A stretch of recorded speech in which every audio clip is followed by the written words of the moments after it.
আসসালামু আলাইকুম।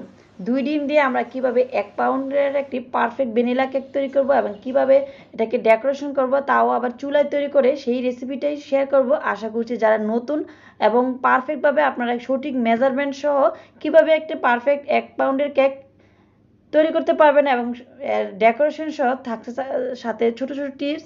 আশা করছি আজকের রেসিপিটি একের ভিতরে সব কিছু পাবেন, এ টু জেড একটা পারফেক্ট ১ পাউন্ডের কেকের রেসিপি পাবেন ভ্যানিলা।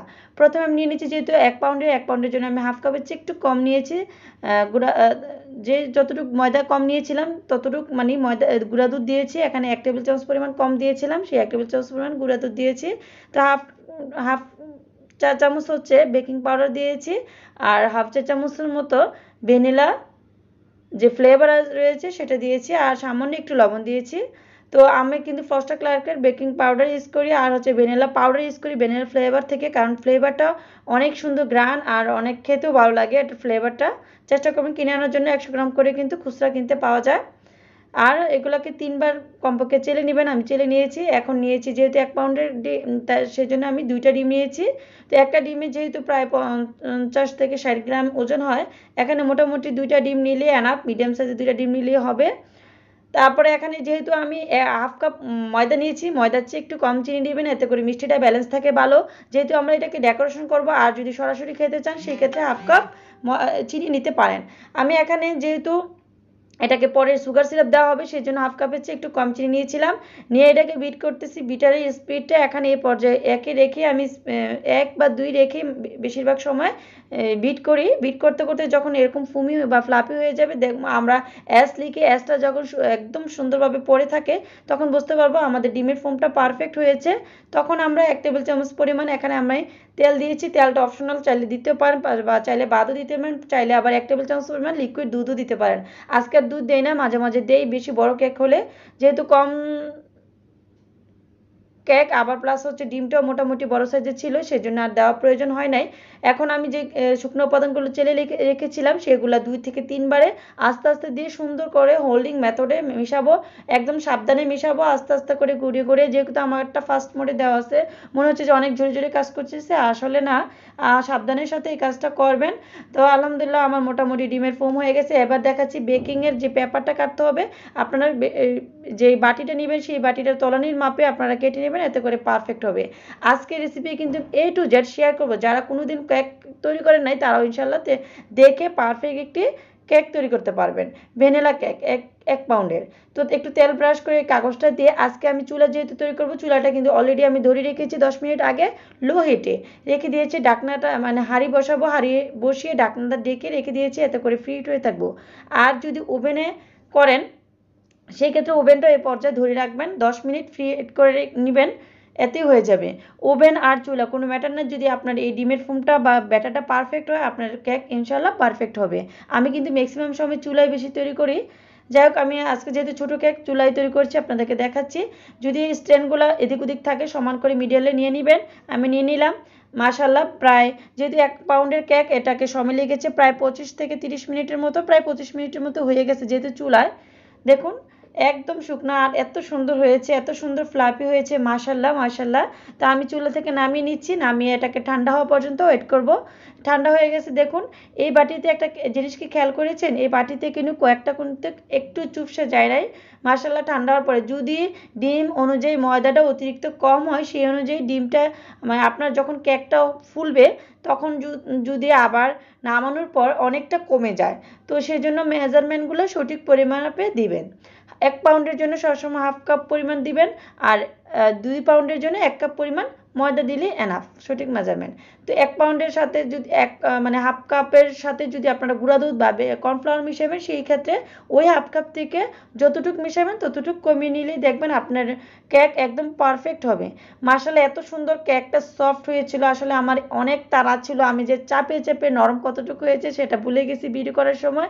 যাই হোক, আপনারা দেখে নিশ্চয়ই বুঝতে পারছেন এই কেকটার ভিতরটা কত সুন্দর হয়েছে।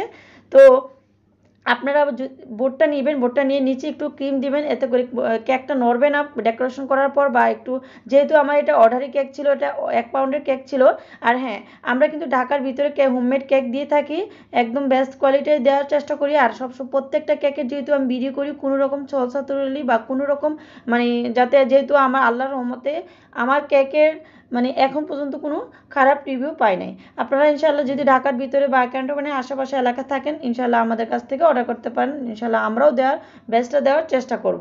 যেহেতু এটা ভ্যানিলা কেকও কিন্তু আমরা হোয়াইট চকলেটটা ইউজ করি, এতে করে কেকের টেস্টটা অনেক গুণ বেড়ে যায়।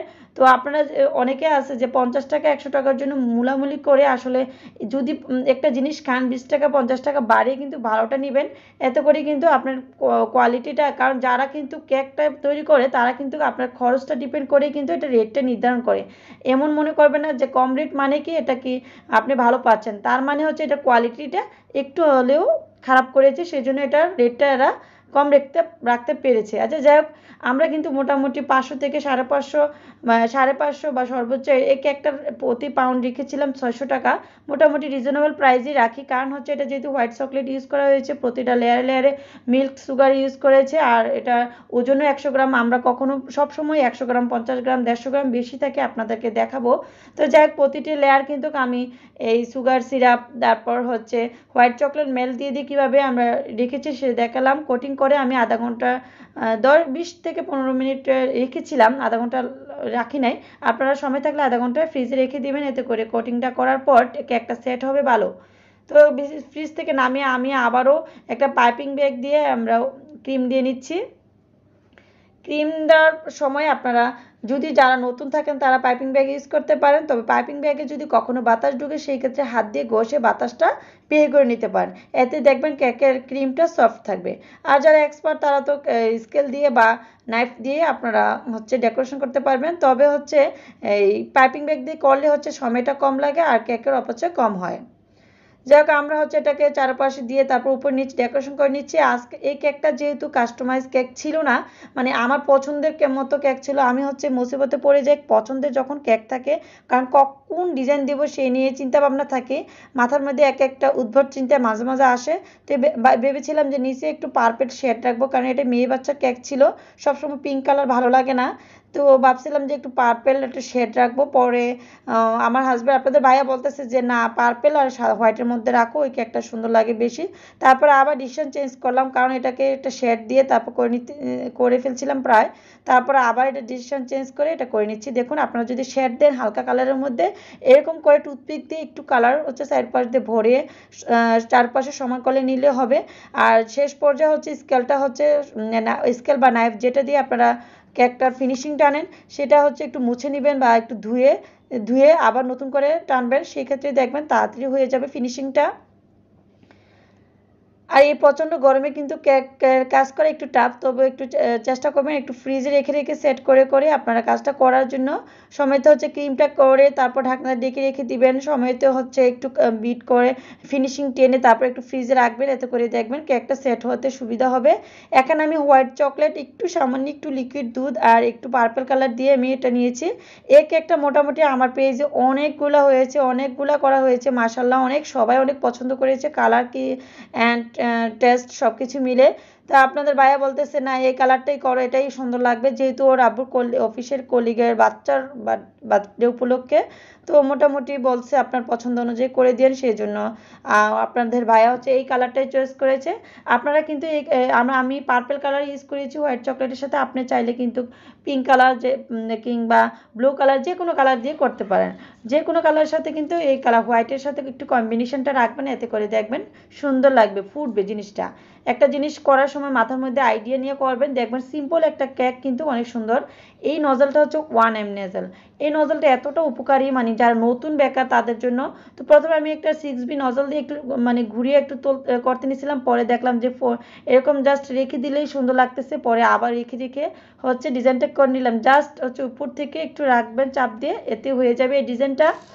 একটা ছোট্ট টিপস হচ্ছে আপনারা যখন হচ্ছে কোনো হুইপ ক্রিম দিয়ে কাজ করবেন তখন নজলটা দিয়ে যখন সরাসরি ফুল বসাবেন সরাসরি ক্রিমের সাথে লাগাবেন না, মানে কেকের সাথে লাগাবেন না, একটু উপর থেকে হচ্ছে ফুলটা রাখবেন, এতে করে সুন্দর হবে।